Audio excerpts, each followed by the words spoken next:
മതങ്ങൾക്കതീതമായി മനുഷ്യൻ,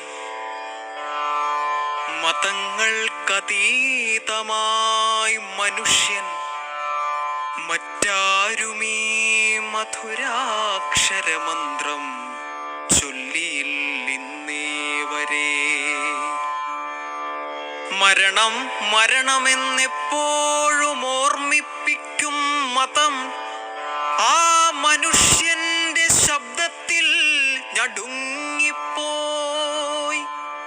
കർമ്മത്തിൽ നിന്നേ ധർമ്മചൈതന്യം വിളയിച്ച നമ്മുടെ ജന്മാന്തര സഞ്ചിത സംസ്കാരങ്ങൾ ആ ശിവഗിരിക്കുന്നിൽ കത്തിച്ച വിളക്കത്ത് വിശ്വസൗഹാർദ്ദത്തിന്റെ യജ്ഞമൊന്നാരംഭിച്ചു. ഞാൻ അതിൻ സ്വപ്നങ്ങളിൽ ഉറങ്ങി ഉണരുന്ന ഗാനമാണ് 20-ാം നൂറ്റാണ്ട് മൂളും ഗാനം. ഇന്നു കത്തുന്നു പോയ നൂറ്റാണ്ടാ ശിവഗിരിക്കുന്നിന്മേൽ കൊളുത്തിയ വിളക്കിൻ ജ്വാലാനാളം. നിന്നു കത്തുന്നു പോയ നൂറ്റാണ്ടാ ശിവഗിരിക്കുന്നിന്മേൽ കൊളുത്തിയ വിളക്കിൻ ജ്വാലാനാളം. ആ വിളക്കിൻ ജ്വാലാനാളം.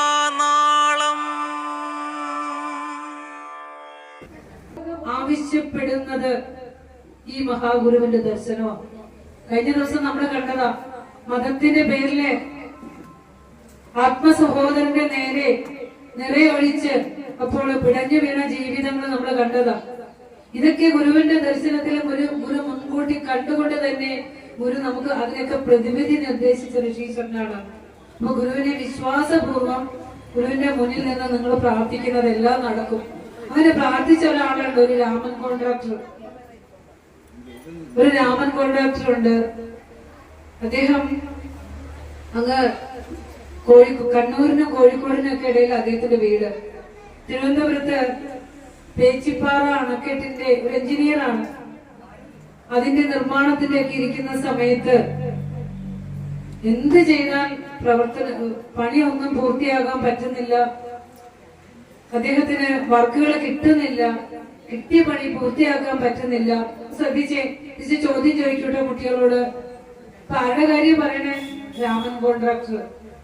ഇത് പ്രത്യക്ഷത്തിലുള്ള കഥയാണ്, കെട്ടുകഥകളൊന്നുമല്ല കേട്ടോ.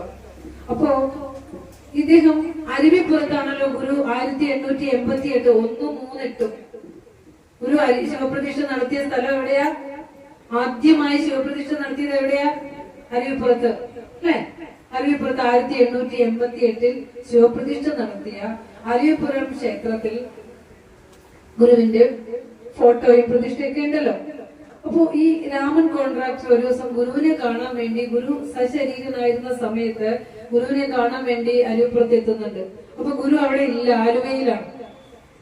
അപ്പോ അദ്ദേഹത്തിന് രാമൻ കോൺട്രാക്ടർക്ക് പറയാനുള്ള കാര്യം സന്യാസിമാര് പറഞ്ഞത് ആ ഫോട്ടോയുടെ മുമ്പിൽ പറഞ്ഞിട്ട് പോക്കൂ.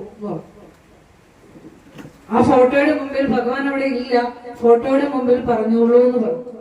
അപ്പോ രാമൻ കോൺട്രാക്ടർ പറയാനുള്ളതൊക്കെ ആ ഫോട്ടോയുടെ മുമ്പിൽ തന്നെ പറഞ്ഞു. എന്റെ പണിയെല്ലാം പുരോഗമിക്കണം.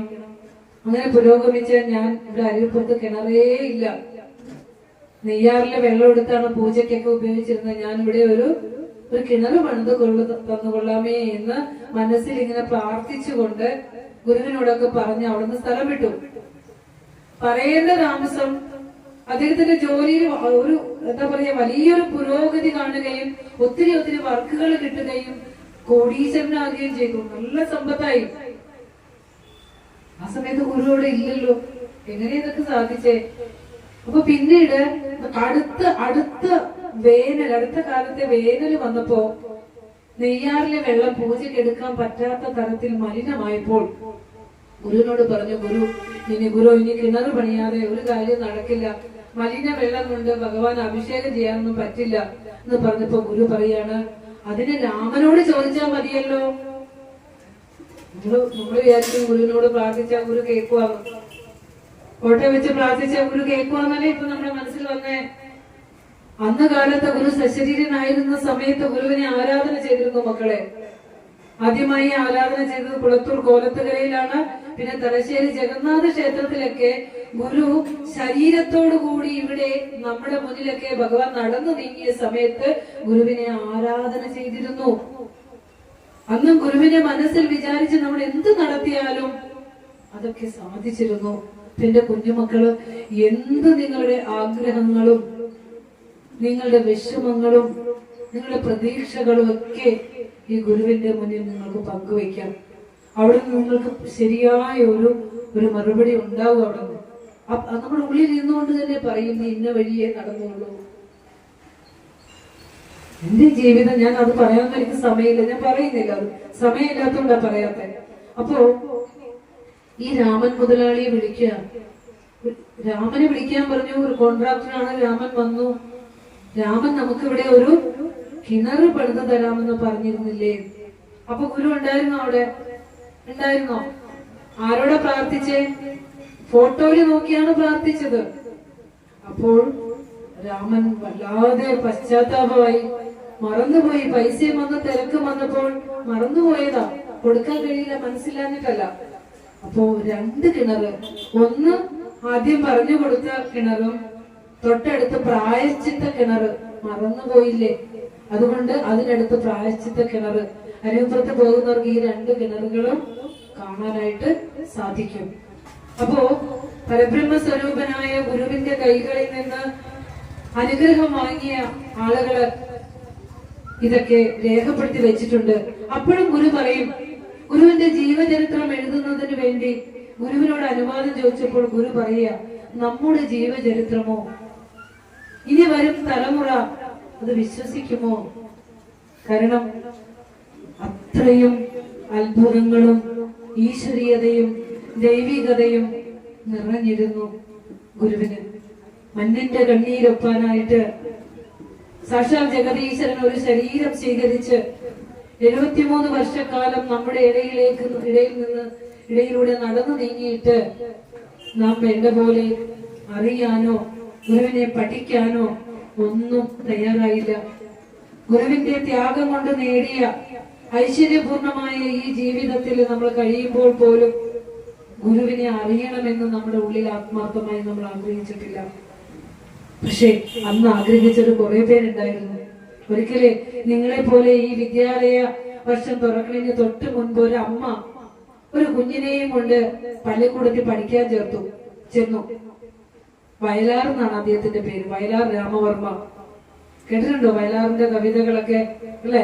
നമ്മളെ ഇന്നും ഒരു വരി പോലും കേട്ടാൽ നമ്മളെ ഇരുന്ന് ചെവി കൂർപ്പിച്ച് കേട്ടുപോകും. ആ വയലാറിനെയും കൊണ്ട് അമ്മ പള്ളിക്കൂടത്തിൽ ചേർക്കാൻ ചെന്നപ്പോ കുട്ടിക്ക് അധികം വലിപ്പം ഇല്ലാത്തതുകൊണ്ട് 5 വയസ്സാണ് 1ാം ക്ലാസ് പഠനം, പ്രായമായിട്ടില്ലോ എന്നും പ്രിൻസിപ്പലിന് ഒരു സംശയം. അപ്പൊ ചോദിച്ചു, 5 വയസ്സുണ്ടോ? തികഞ്ഞു ടീച്ചറെ. എങ്കിലൊരു കാര്യം ചെയ്യൂ, കുട്ടി എന്നെ വിളിക്കൂ, ഒന്ന് പരീക്ഷിക്കാൻ തീരുമാനിച്ചു. ഒരു വാക്ക് എഴുതൂ എന്ന് പറഞ്ഞു. അപ്പൊ കുട്ടി എഴുതിയ വാക്ക് എന്താണെന്നറിയോ? 1ാം ക്ലാസ്സുകാരനാണ്, 5 വയസ്സേ ഉള്ളൂ. വസന്തം.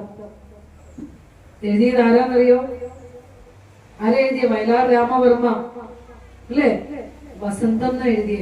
അതായത് ഷഡ്ഋതുക്കളിൽ മനുഷ്യന്റെ മനസ്സിൽ എന്നും ആനന്ദം തോന്നുന്ന പൂക്കാലം, ഒരു കുഞ്ഞു നാമ്പിന് പോലും പൂ വിരിയുന്ന, മനുഷ്യ മനസ്സിൽ ആഹ്ലാദം തുളുമ്പുന്ന ആ ഒരു വസന്തകാലത്തെ തന്നെ തന്റെ ഉള്ളിൽ കൊണ്ടു നടന്ന വയലാർ. ഒരു നമ്മളോട് പറഞ്ഞു, വിജ്ഞാനം തനിയെ വരുമോ? വരില്ല. ശ്രേയസ് കേട്ടോ, വിജ്ഞാനം തനിയെ വരില്ല, യത്നിക്കണം. ശ്രേയസിന് മാത്രമല്ല, എല്ലാവരോടും പറയണേ, നല്ല പുസ്തകങ്ങൾ വായിക്കണം. ഓരോരുത്തരും നല്ല വായനക്കാരായി മാറണം. വിദ്യാലയങ്ങളിലെ വായനാ ദിനത്തിൽ വെറുതെ ഒരു പുസ്തകം വായിച്ചു എന്ന് പറഞ്ഞ് റിപ്പോർട്ട് കൊടുക്കുകയല്ല വേണ്ടത്. ആദ്യം 1 വരി വായിക്കുക, പിന്നെ 3 വരി വായിക്കുക, പിന്നെ 1 പേജ് വായിക്കുക, പിന്നെ 1 അധ്യായം വായിക്കുക. അങ്ങനെ പതുക്കെ പതുക്കെ പതുക്കെ വായനയുടെ ലോകത്തേക്ക് ഇറങ്ങുക. പക്ഷെ നമ്മുടെ അറിവ് പൂർത്തിയാകുകയുള്ളൂ. ആ വയലാർ എഴുതിയൊരു ഗാനമുണ്ട്, ശ്രീനാരായണ ഗുരു എന്നുള്ള കവിത. കേട്ടിട്ടുണ്ടാവും അല്ലേ? നമ്മള് വാട്സപ്പിലൊക്കെ ധാരാളം കേട്ടിട്ടുള്ള ഒരു കവിതയാണ് ശ്രീനാരായണ ഗുരു എന്നുള്ള കവിത. അതിന്റെ ആദ്യത്തെ വരി എന്റെ മനസ്സിൽ എനിക്ക് കിട്ടുന്നില്ല. ഏതായാലും പറയാണ്: നിന്നുകത്തുന്നു പോയ നൂറ്റാണ്ട ശിവഗിരിക്കുന്നിൽ ശിവഗിരിക്കുന്നിൽ കൊളുത്തിയ വിളക്കിന്റെ ജ്വാലാനാളം.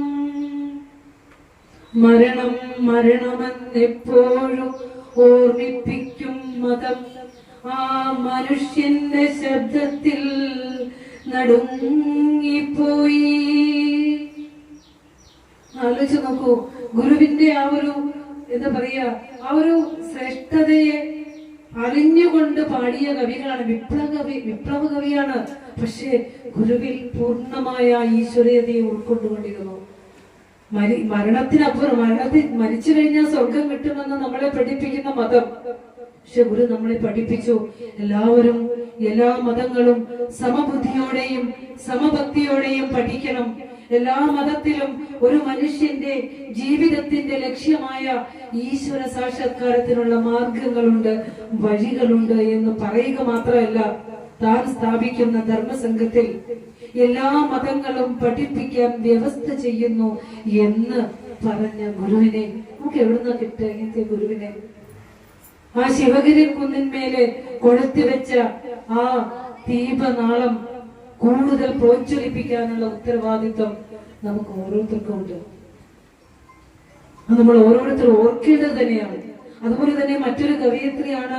അത് ടീച്ചർ പറയുന്നതിന് കാരണം എന്താന്ന് വെച്ചാൽ, ഈ ഗുരുവിന്റെ അടുത്തേക്ക് ആരെങ്കിലും വന്നാൽ, ഈ ഗുരുവിനെ ആരെങ്കിലും അറിഞ്ഞിട്ടുണ്ടെങ്കിൽ അവർ ലോകത്തിന്റെ ശ്രേഷ്ഠതയിൽ എത്തിയിട്ടുണ്ട്. പ്രശസ്ത കവയിത്രിയായ ലളിതാംബിക അന്തർജനം നമ്മൾ അറിഞ്ഞിട്ടുണ്ട്. ഇതൊക്കെ നിങ്ങൾ വായിച്ചിട്ടുണ്ടോ എന്ന് അറിയില്ല. വളരെ കുഞ്ഞു കുട്ടിയായിരുന്നപ്പോ അന്ന് ശിവഗിരി കാട് മൂടി കിടക്കുന്ന സ്ഥലമാണ്, കുന്നാണ്. ഗുരു ഒരു നേരിയ ഇത് തോളത്തിട്ടിട്ടുണ്ട്, ഒരു വെളുത്ത മുണ്ടെടുത്തിട്ടുണ്ട്. ലളിതാംബിക അന്തർജനത്തിന്റെ ആത്മകഥയിലൂടെ അവർ പറയുക. അപ്പോ അച്ഛനും ഗുരുവും തമ്മിൽ സംസാരിക്കുന്നു. എന്തോ ഗൗരവമുള്ള വിഷയമാണെന്ന് തോന്നുന്നു, വേദാന്ത ചർച്ചയാണെന്ന് തോന്നുന്നു.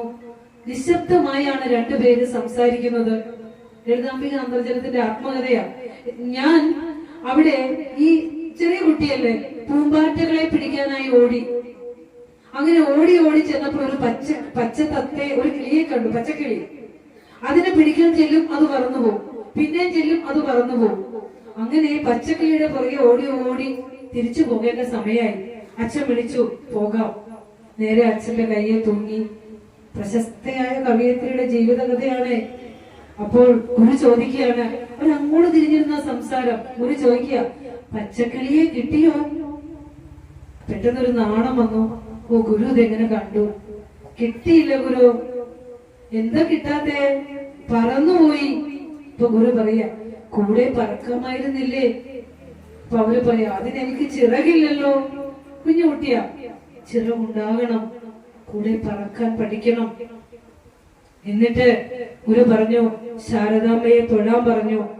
കൽക്കണ്ടവും മുന്തിരിയും കൊടുത്തിട്ട് കാലഘട്ടത്തെയാകെ മാറ്റിമറിച്ച ആ വിരലുകൾ കൊണ്ട് എന്നെ തലോടി. എന്തൊരു ഭാഗ്യം! ഈ ഭാഗ്യം നമുക്ക് കിട്ടിയിട്ട് നമ്മൾ അനുഭവിക്കുന്നുണ്ടോ?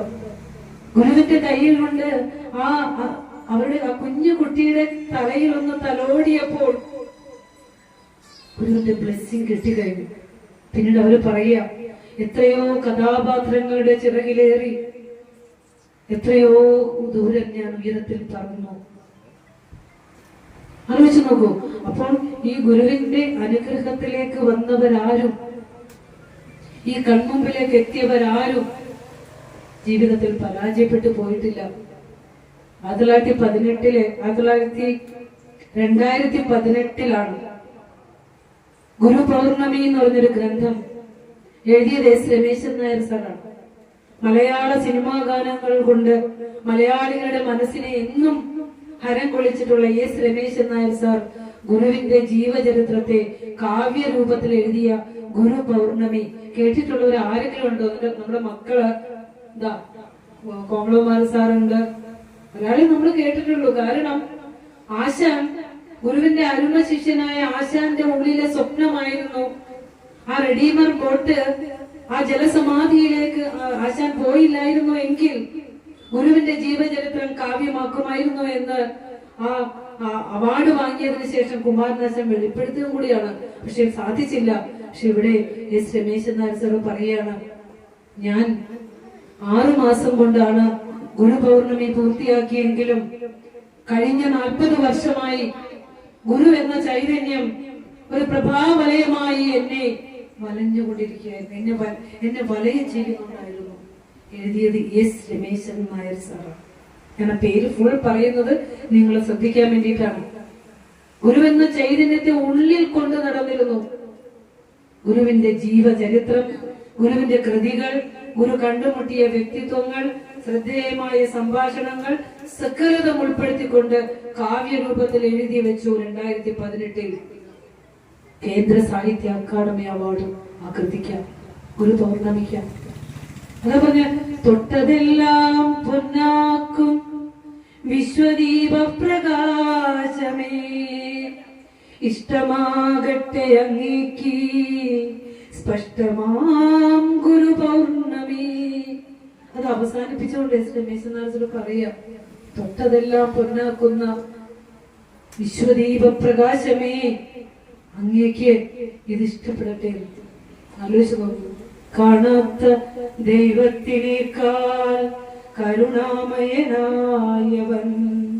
ഇതാ മർത്യൻ കൈകൂപ്പും സുഖദുഃഖമറിഞ്ഞവൻ. പുണ്യം ചെയ്തവരാണ്. ഈ ഗുരുവിനെ പഠിക്കാനും ആരാധന ചെയ്യാനും അറിയാനും ഒക്കെ സാധിക്കുന്നവര് പുണ്യം ചെയ്തവരാണ്. കാരണം അലിപുരത്ത് അവിടുന്ന് കുറിച്ചിട്ട ജാതിഭേദം മതദ്വേഷം ഏതുമില്ലാതെ സർവരും സോദരത്വേന വാഴുന്ന മാതൃകാസ്ഥാനമാമിത് എന്ന ആ മഹത്വചനം ഈ കൊച്ചു കേരളത്തിന് അല്ലെങ്കിൽ ഭാരതത്തിന് ഈ ലോകത്തിന് എന്തെങ്കിലും കൊടുക്കാനുണ്ടെങ്കിൽ അത് ശ്രീനാരായണ ഗുരുദേവനിലൂടെയാണ്. അത് ഈ 4 മന്ത്രാക്ഷരങ്ങളാണ്, 4 വരികളാണ്. അതിൽ ഇന്ന് ഈ ലോകം നേരിടുന്ന വിഭാഗീയതകൾക്കെല്ലാമുള്ള മറുപടിയുണ്ട്. ഈ ലോകത്തിന്റെ സകല പാപക്കറകളും കഴുകിക്കളയുമാറ് ഈ ലോകത്തിന്റെ നെറുകയിൽ ഒരു ധർമ്മ പതാക പോലെ പാറിക്കളിക്കേണ്ട വാക്കുകളാണ് ഗുരുവിന്റെ ആ അരുവിപ്പുറത്ത് പച്ചില പറിച്ച് ആ കല്ലിൽ എഴുതി വെച്ച്. ഇനിയും കടന്നു പോകും കാലം. നൂറ്റാണ്ടിന്റെ ഇടയിൽ നട്ട വൻമരമായ മഹാഗുരു, ആ ഗുരുവിനെ അറിയാൻ ഇനി വരുന്ന തലമുറകൾ വരും. അവർ നമ്മളൊക്കെ കടന്നു പോകും. അതാണ് പറയുന്ന പെരുത്ത നൂറ്റാണ്ടിടയ്ക്കൊരിക്കലി മരുപ്പറമ്പാമുലകത്തിൽ ഈശ്വരൻ ഒരുറ്റ വൃക്ഷത്തെ നടുന്നു പാന്തരായി വരുന്നവർക്കായി തണൽ മുറ്റമേക്കുവാൻ നമ്മൾ കടന്നു പോകും. ഗുരുവെന്ന മഹാവൃക്ഷത്തിന്റെ ചുവടിൽ ആ തണൽ അനുഭവിക്കുവാൻ, ആ സാന്ത്വന അനുഭവിക്കുവാൻ ഇനി വരുന്ന തലമുറ വരും. സംശയമൊന്നുമില്ല അവിടെ. കാരണം ഇന്ന് ലോകം നേരിടുന്നതിനുള്ള പ്രശ്നങ്ങൾക്കുള്ള പരിഹാരം ഗുരുവിലൂടെയുണ്ട്. കലിയുഗത്തില് കാലുഷ്യങ്ങൾക്കുള്ള പരിഹാരമാണ് ഗുരുവിന്റെ ദർശനം. അത് നമ്മുടെ മക്കളെ പഠിപ്പിച്ചു കൊടുക്കാൻ പറ്റിയ ഒരു സാഹചര്യവും പാഴാക്കരുത്. നിങ്ങൾ നിങ്ങളുടെ മക്കളെയും കൊണ്ട് ഒരു കൗൺസിലിംഗ് ക്ലാസ്സിൽ പോകണ്ട. ഒരു എന്താ പറയാ, മറ്റൊരു തരത്തിലുള്ള മാനസിക ആരോഗ്യം വർദ്ധിപ്പിക്കുന്ന ക്ലാസ്സുകളിൽ നിങ്ങൾ നിങ്ങളുടെ മക്കളെ കൊണ്ടുപോകണ്ട. ഈ ഗുരുവിന്റെ കൃതി പഠിപ്പിച്ചു കൊടുത്താൽ മതി. ഈ ഗുരുവിന്റെ ജീവചരിത്രം പരിചയപ്പെടുത്തി കൊടുത്താൽ മതി. കാരണം ലോകത്തിന്റെ നന്മ ആഗ്രഹിച്ച ഒരു ഗുരു, ഒരു കുഞ്ഞുറുമ്പിനെ ദ്രോഹിക്കരുതെന്ന് പറഞ്ഞ ഗുരു, എല്ലാവരും ഒന്നാണെന്ന് പറഞ്ഞ ഗുരു, എല്ലാവരും എല്ലാ മതങ്ങൾ പഠിക്കണമെന്ന് പറഞ്ഞ ഗുരു. ഇതുപോലൊരു ഗുരുവിനെ ലോകത്തില് ആർക്കാ കിട്ടുക? പറഞ്ഞാലും തീരാത്ത പോലെ തൊട്ടവർക്കൊക്കെ അനുഭവിച്ചിട്ടുണ്ട് അല്ലെ. നമ്മള് ഗുരുവിന്റെ ശിവപ്രസാദ പഞ്ചകം എന്ന കൃതി എഴുതിയത് ജയചന്ദ്രനാണ്. അദ്ദേഹത്തിന് ആദ്യമായി സ്റ്റേറ്റ് അവാർഡ് നേടിക്കൊടുത്ത ഗാനം ഏതെന്ന് ചോദിച്ചതാണ്. ഗുരുവിനെ ആരെങ്കിലും സ്പർശിച്ചിട്ടുണ്ടെങ്കിലാണല്ലോ, അറിഞ്ഞിട്ടുണ്ടെങ്കിലാണല്ലോ ടോപ്പ്. അതിനപ്പുറം വയ്ക്കാൻ ആരില്ല ഒന്നും. ശിവശങ്കര സർവ ശരണ്യ വിഭോ ഭവസങ്കടനാശന പാഹി ശിവ കവി സന്തതി സന്തതവും തൊഴും ഭവനാടകമാടും അരും പൊരുളേ. ജയചന്ദ്രൻ ആദ്യമായി സ്റ്റേറ്റ് അവാർഡ് നേടിക്കൊടുത്തതാ. നമ്മുടെ യേശുദാസ് ആദ്യം പാടിയ പാട്ടേതാ? വെറുതെ ഒന്ന് പാടിയിട്ട് പൊക്കോ, എന്തായാലും വന്നതല്ലേ, കൊച്ചു ബാലനല്ലേ, വന്നതല്ലേ. പാട്ടിലേക്ക് ആദ്യമായി കാലെടുത്ത് വെച്ചപ്പോൾ ആദ്യമായി പാടാൻ കിട്ടിയ പാട്ടാണ് ജാതിഭേദം. പറഞ്ഞേ, ജാതിഭേദം മതദ്വേഷം ഏതുമില്ലാതെ സർവരും സോദരത്വേന വാഴുന്ന മാതൃകാസ്ഥാനമാമിത്. തിരിഞ്ഞു നോക്കേണ്ടി വന്നിട്ടുണ്ടോ? പക്ഷേ എന്തുകൊണ്ടാണ് നിങ്ങളുടെ മുഖത്തെ നിർവികാരത എന്ന് ഞാൻ ഓർക്കുക. എന്തുകൊണ്ടെന്ന് നമ്മൾ ഈ ഗുരുവിനെ അറിഞ്ഞിട്ടില്ല. കയ്യിലിരിക്കുന്ന കൽപ്പക വൃക്ഷക്കനിയെ ഭക്ഷിക്കാതെ കളഞ്ഞ്, കാണാതെ കളഞ്ഞ്, കാഞ്ഞിരക്കനിയെ തേടി ഭക്ഷിച്ച് വിഷം കൊണ്ട് മരിക്കുന്നവരാണ് നാം. സൂര്യ തേജസ്വിയായ ഒരു മഹാഗുരുവിനെ കിട്ടിയിട്ടും മിന്നാമിനിങ്ങിന്റെ ഇത്തിരിവെട്ടം തേടി പോകുന്നവരാണ് നാം. ഇതൊരു ക്രിസ്ത്യൻ പാതിരി പറഞ്ഞതാ നമ്മളെ കുറിച്ച്. നമ്മുടെ മക്കളെ പഠിപ്പിച്ചു കൊടുക്കണം.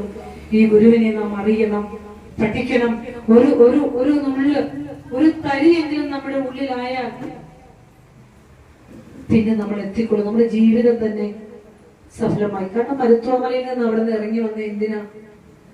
ആ മഹാതപസ്യൽ നിന്നും, ആ ആത്മദർശനത്തിൽ നിന്നും ഈ വിശ്വത്തിലേക്ക് ഇറങ്ങി വന്നത് എന്തിനാ ഗുരു ഇറങ്ങി വന്നതെന്ന് ആലോചിച്ച് നോക്കി. നമ്മളെയൊക്കെ പഠിപ്പിക്കാനാ. 64ഓളം കൃതികൾ തന്നു. എന്നിട്ട് ഗുരു പറഞ്ഞു, മതി. എത്ര ജന്മങ്ങളായി ജനിച്ചും മരിച്ചും എത്ര ഗർഭപാത്രങ്ങളിലൂടെ കയറി ഇറങ്ങിയിട്ടാണ് ശ്രേഷ്ഠമായ മനുഷ്യജന്മം കിട്ടിയിരിക്കുന്നത് നമുക്ക്. ഇനി ഈ മനുഷ്യജന്മവും ഉണ്ടും ഉറങ്ങിയും അങ്ങ് പോകാതെ ഗുരു പറയുക, ജ്ഞാനമാം നദിയിൽ മുഴുകുവാൻ കാലമായി വന്നിതിപ്പോൾ. കുറച്ചൊന്ന് അറിഞ്ഞു പോ. നീ ആരാണെന്ന് ആദ്യം അറിയുക. ഈ പ്രപഞ്ചം ആരാണെന്ന് അറിയുക. നമ്മളൊരു രാമനും കൗസല്യയും ലക്ഷ്മിയൊന്നും അല്ല. അത് നമ്മൾ ഈ പുറത്തു വന്നപ്പോ നമുക്കിട്ട പേരാ. അതിനപ്പുറം നമ്മളിൽ ജഗദീശ്വരൻ കൊളുത്തിയ ഒരു വിളക്കുണ്ട്, ഒരു ഈശ്വര സത്തയുണ്ട്. ആ ഈശ്വര സത്തയെ അറിയാനായില്ലെങ്കിൽ നമ്മുടെ ജന്മം പാഴാണ്, വൃഥാവിലാണ്. അതുകൊണ്ട് ഗുരുവിന്റെ കൃതികൾ മുഴുവനും ഈ സത്യത്തെ കുറിച്ച് നമ്മെ ഓർമ്മിപ്പിക്കുന്നതാണ്. ഇത് കുഞ്ഞുങ്ങൾ അറിയേണ്ട ഒരു കാര്യം. വളരെ ചെറിയ പ്രായത്തിലെ തന്നെ ഗുരു, നിങ്ങളുടെയൊക്കെ പ്രായത്തിൽ എത്തുമ്പോൾ തന്നെ ഗുരുവിൽ അനുകമ്പയും കൃപയും കരുണയൊക്കെ ഉണ്ടായിരുന്നു. കാരണം ചെമ്പഴന്തിയിലെ കുടിപ്പള്ളിക്കൂടത്തിലെ അധകൃതരായ കുട്ടികളെ പഠിപ്പിക്കില്ലായിരുന്നു. ജാതിയിൽ ഏറ്റവും താഴ്ന്ന സമുദായത്തിനെ വിദ്യാലയത്തിൽ പോയി പഠിക്കാൻ പറ്റില്ല. നമ്മളൊന്ന് ആലോചിച്ച് നോക്കിയേ. നിങ്ങളുടെ അടുത്തിരിക്കുന്ന കുട്ടികളുടെ ജാതി നിങ്ങൾ ചോദിക്കാറുണ്ടോ? ഉണ്ടോ മക്കളെ? നിന്റെ ജാതി എന്താണെന്ന് നമ്മൾ ചോദിക്കാറുണ്ടോ? നമുക്ക് ഏത് ജാതിയായാലും എല്ലാം നമ്മുടെ കൂട്ടല്ലേ. കൂട്ടുകൂടി ജാതി നോക്കി കൂട്ടുകൂടരുത്, കൂട്ടുകൂടിയവന്റെ ജാതി ചോദിക്കരുത്. ഇത് ഗുരു നമ്മെ പഠിപ്പിച്ചിട്ടില്ല അല്ലെ? മനുഷ്യന്റെ ജാതി മനുഷ്യത്വമാണെന്ന് ഗുരു നമ്മളെ പഠിപ്പിച്ചു. എന്നിട്ട് ഈ കുടിപ്പള്ളി കൂടത്തിലെ താഴ്ന്ന സമുദായങ്ങൾക്ക് വിദ്യാഭ്യാസം നിഷേധിച്ചപ്പോൾ ഗുരു എന്താ ചെയ്തതെന്നറിയോ? ഇതിനെതിരെ ഒന്നും ശബ്ദം ഉയർത്തിയില്ല. ഗുരു എന്ത് ചെയ്തു? ഓരോ വീടുകളിലും ചെന്ന് ചാത്തൻ കിടാവിന്റെ പുറം തേച്ച് അവനെ ആദ്യം കുളിപ്പിക്കാൻ പഠിപ്പിച്ചു. കുളിപ്പിച്ചെടുത്തു. കൈപിടിച്ച് അക്ഷരങ്ങൾ എഴുതാൻ പഠിപ്പിച്ചു ഗുരു. ആലോചിച്ച് നോക്കൂ. അതുപോലെ തന്നെയാണ്. അതായത് വീട്ടിലെ അമ്മ നല്ല ഈശ്വരഭക്തിയായിരുന്നു. എന്നും കൊച്ചുനാണുവിനെ ക്ഷേത്രങ്ങളിലേക്കൊക്കെ കൊണ്ടുപോകും.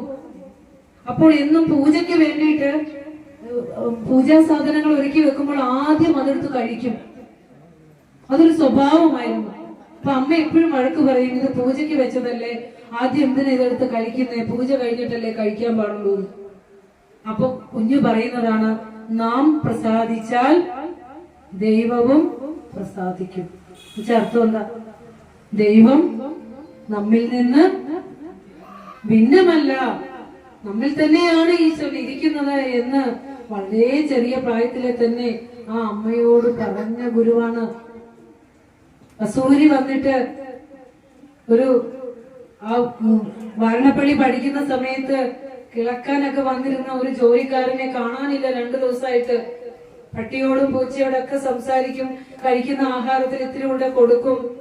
ഭക്ഷണം കഴിച്ചിട്ട് കൈ കഴുകുമ്പോ ആഹാര സാധനങ്ങൾ വീഴുമ്പോ അത് കഴിക്കാൻ ഉറുമ്പ് വരില്ലേ, ഉറുമ്പ് ചത്തുപോകുമെന്ന് കരുതി പിന്നെ 2ാമത് വെള്ളം ഒഴിക്കുമ്പോ ഗുരു മാറ്റിയേ വെള്ളം ഒഴിക്കുള്ളൂ.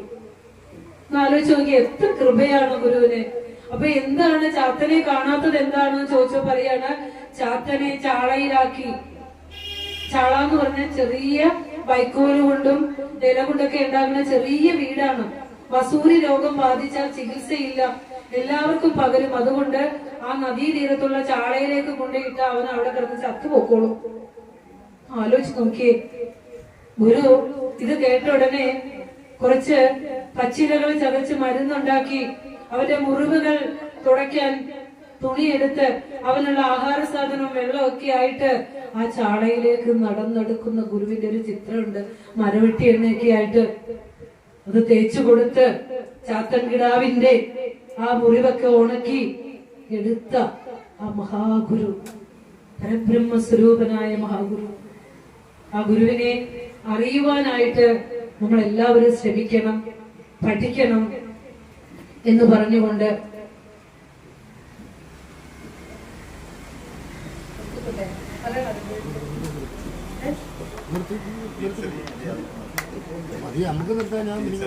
ഒരു കാര്യം പറഞ്ഞോട്ടെ, ഞാൻ നിർത്തുന്നില്ല. പക്ഷെ ഈ കുഞ്ഞുങ്ങൾക്ക് അടുത്ത ഒരു ഘട്ടം കിടക്കുന്നതുകൊണ്ടാണ് ഞാൻ പറയുന്നത്. അപ്പൊ മക്കളെ, ടീച്ചർ എന്തായാലും നിർത്താണ്, നിങ്ങൾ പേടിക്കണ്ട.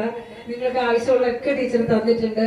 ഒരു കാര്യം നമ്മൾ അറിയുക, ഈശ്വരൻ നമ്മുടെ ഉള്ളിൽ തന്നെയാണ്. ഈശ്വരനെ തേടി ഓടരുത്. ഈശ്വരൻ എവിടെ ഇരിക്കണേ? എവിടെ ഇരിക്കണേ ഈശ്വരൻ? ദൈവം എവിടെ ഇരിക്കണേ? ശിവന്റെ വിഗ്രഹത്തിലാണോ ശിവൻ? ഗുരുവിന്റെ വിഗ്രഹത്തിലാണോ ഗുരു ഇരിക്കുന്നത്? ഗുരുവിനെ ഹൃദയത്തിൽ പ്രതിഷ്ഠിക്കണം. നമ്മള് ദൈവത്തെ ഹൃദയത്തിൽ പ്രതിഷ്ഠിക്കണം.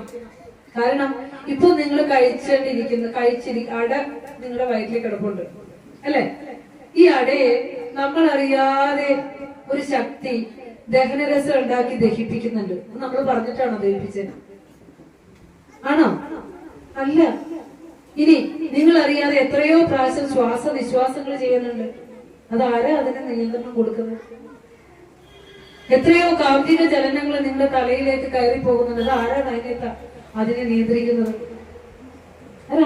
നമ്മളറിയാതെ നമ്മളിൽ ഇരുന്നു കൊണ്ട് നമ്മളെ കാണാനും കേൾക്കാനും അറിയാനും ശ്വസിക്കാനും ഒക്കെ സഹായിച്ചുകൊണ്ട് ആ ചൈതന്യമായി ഇരിക്കുന്ന ഒരു ശക്തി നമ്മുടെ ഉള്ളിലുണ്ട്. അതുള്ളത് കൊണ്ട് നമുക്ക് കാണാനും കേൾക്കാനൊക്കെ സാധിക്കണേ. നിങ്ങൾ നന്നായിട്ട് ആഹാരം കഴിച്ചിട്ട് കിടന്ന് ഉറങ്ങൂലേ? ആരാ സംവിധായകൻ അതിനെ ദഹിപ്പിക്കുന്നത്? ആലോചിച്ചു. ആരാ ഈ രക്തം ധമനികളിലൂടെ ഇങ്ങനെ കൃത്യസമയത്ത് ശുദ്ധരക്തത്തെ കൊടുത്ത് അശുദ്ധ രക്തത്തെ എടുത്ത് നമ്മൾ എടുക്കുന്ന ചിക്കനും ബീഫും ഒക്കെ ദഹിപ്പിച്ച് ആ ദഹനരസം അല്ലെ, ആ പോഷകാഹാരങ്ങളൊക്കെ എടുത്ത് അതിൽ നിന്ന് അത് രക്തമാക്കി മജ്ജയാക്കി മാംസമാക്കി ഒക്കെ മാറ്റാൻ സഹായിക്കുന്നത് ആരാ? ആ ദൈവശക്തി അറിയണം. ഒരു വിത്ത് മണ്ണിൽ കുഴിച്ചിട്ടാൽ കുറച്ച് ദിവസങ്ങൾക്കുള്ളിൽ അതിന് മുള വരും. ആരാണ് അതിന് മുളയ്ക്കണമെന്നും ആ ശക്തി കൊടുത്തത് ആരാ? നിങ്ങൾ വെറുതെ ശ്രദ്ധിച്ചേ. നമ്മൾ ഈ ഭൂമിയിൽ ജീവിക്കുന്ന നമ്മൾ എത്ര നന്ദിയില്ലാത്തവരാന്നറിയോ? കാരണം എന്താ വെച്ചാൽ നമ്മൾ ഈ ലോകത്തെ അറിയാതെ ജീവിക്കുന്നവരാ. പക്ഷെ വൃക്ഷലതാദികൾക്ക് ഈ അറിവ് നന്നായിട്ടുണ്ട്. ഇപ്പത്തെ ചക്കയുടെ കാലം കഴിഞ്ഞേ ഉള്ളൂ. ഒരു പ്ലാവിൽ എത്ര ആന പോലത്തെ ചക്ക ഉണ്ടായിട്ടുണ്ട്. ഏതെങ്കിലും പ്ലാവ് ചക്ക തന്നിട്ടുണ്ടോ? ആർക്ക് വേണ്ടിയിട്ടാ പ്ലാവ് ചക്ക തന്നത്? അതാണ് ദൈവം. ആഹാര രൂപത്തിൽ പ്ലാവ് തന്നു അല്ലെ? മാമ്പഴക്കാലം എന്താ കഴിഞ്ഞുകൊണ്ടിരിക്കുന്നു. കൃത്യം ഏപ്രിൽ മെയ് ജനുവരി ഫെബ്രുവരി ആകുമ്പോൾ മാവില് പുത്തുടങ്ങും. ആരാ സംവിധായകൻ? ഏതെങ്കിലും മാവ് തിന്നുന്നുണ്ടോ? മാങ്ങ ഒക്കെ നമുക്ക് വേണ്ടിയിട്ട് സസ്യലതാദികൾ യജ്ഞം ചെയ്തുകൊണ്ടാണ് ജീവിക്കുന്നത്. അതായത് താൻ ചെയ്യുന്ന പ്രവൃത്തി ലോക നന്മയ്ക്ക് പ്രയോജനപ്പെടണം എന്ന് കരുതിക്കൊണ്ടാണ് സസ്യലതാദികൾ വരെ ഇവിടെ ജീവിക്കുന്നത്. പക്ഷെ നമ്മൾ മാത്രം നമുക്ക് അവകാശപ്പെട്ടതാണ് എല്ലാം എന്ന് കരുതി ചേർത്ത് വെക്കുന്നു. എപ്പോഴും പറയാനുള്ള വാചക, ഒരു പൂച്ചയ്ക്ക് ജീവിക്കാനുള്ള, ഈ ഭൂമിയിൽ ജീവിക്കാനുള്ള അവകാശം മാത്രമേ നമുക്കുള്ളൂ. അവരും സമയമാകുമ്പോ പോകും, നമ്മളും സമയമാകുമ്പോ പോകും. നമ്മൾ കുറെ നമ്മുടെയാന്ന് പറഞ്ഞ് ചേർത്ത് പിടിക്കും. അവസാനം ചത്തുപോകുന്നു പാവം ശിവ ശിവ. ആരെങ്കിലും എന്തെങ്കിലുമൊക്കെ നമ്മുടെ മേത്തൊക്കെ ഇട്ടെന്ന് പറയാല്ലേ, നമുക്ക് ഇഷ്ടപ്പെട്ടതെന്നും പറഞ്ഞ് കൂട്ടി വെച്ചേക്കണം, അത് തന്നെ ആവണമെന്നല്ലേ എടുത്തിടണം അല്ലേ? ഇല്ല, അത്ര നാള് വരെ തൊട്ടടുത്ത നിമിഷം വരെ കൂട്ടി വെച്ചേക്കുന്നതൊക്കെ ആ പുറത്തേക്ക് വിടുന്ന ശ്വാസം അകത്തേക്ക് എടുക്കാൻ പറ്റുമോ എന്ന് പോലും അറിയാതെ ജീവിക്കുന്നവരാണ് നാം. എല്ലാം ഈശ്വരന്റെ ആ ഒരു തീരുമാനത്തിലാണ് ഈ ലോകം നടക്കുന്നത് എന്ന് നമ്മൾ തിരിച്ചറിയണം. അതാണ് ഗുരു പറഞ്ഞ ജനകനും അമ്മയും ആത്മസഖി പ്രിയജനവുമടുത്തയൽവാസികളും സദാ ജനനമെടുത്തു പിരിഞ്ഞിടുമെപ്പോഴും തനിയെ ഇരുപ്പതിനെ തരമായി വരൂ. കൂടെയുള്ളവരൊന്നും ഇന്നും ഉണ്ടാവില്ലല്ലേ?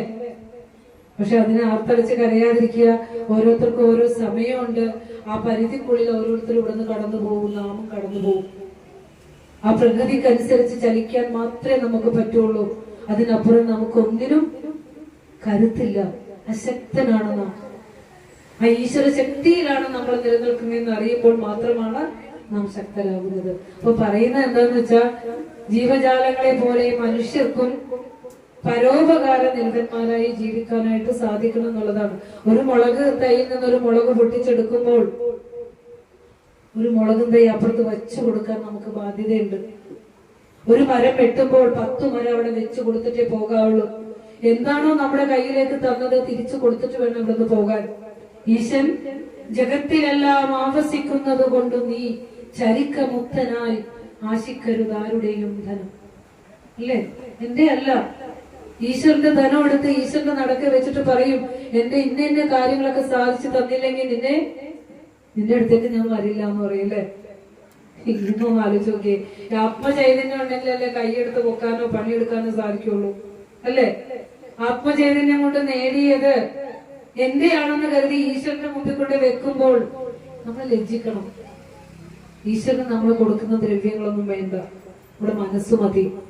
പരിപൂർണമായി ഈശ്വരനിൽ മനസ്സ് സമർപ്പിച്ചുകൊണ്ട് ജീവിക്കാനായിട്ട് നമുക്ക് സാധിക്കണമെന്ന് പറഞ്ഞുകൊണ്ട്, ഇനിയുള്ള ഒരു അധ്യയന വർഷം എന്റെ മക്കൾക്ക് നന്മയുടെ വർഷമായിരിക്കണം.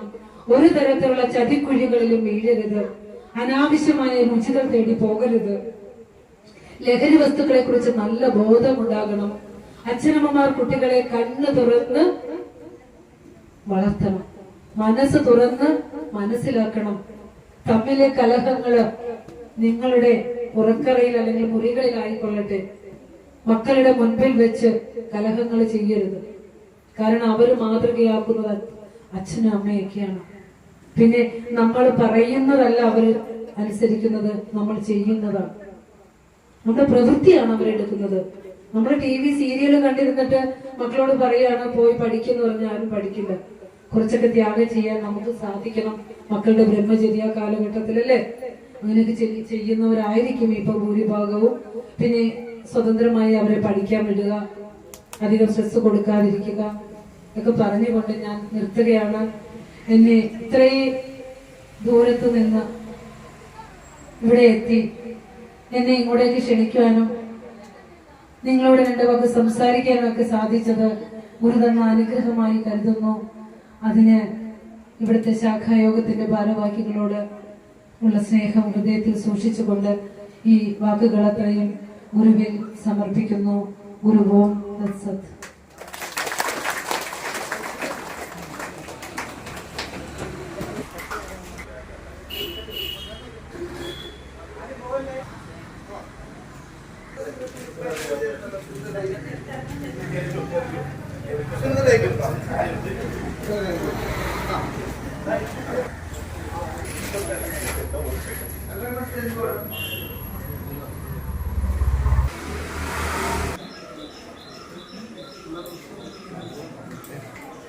അവിടെ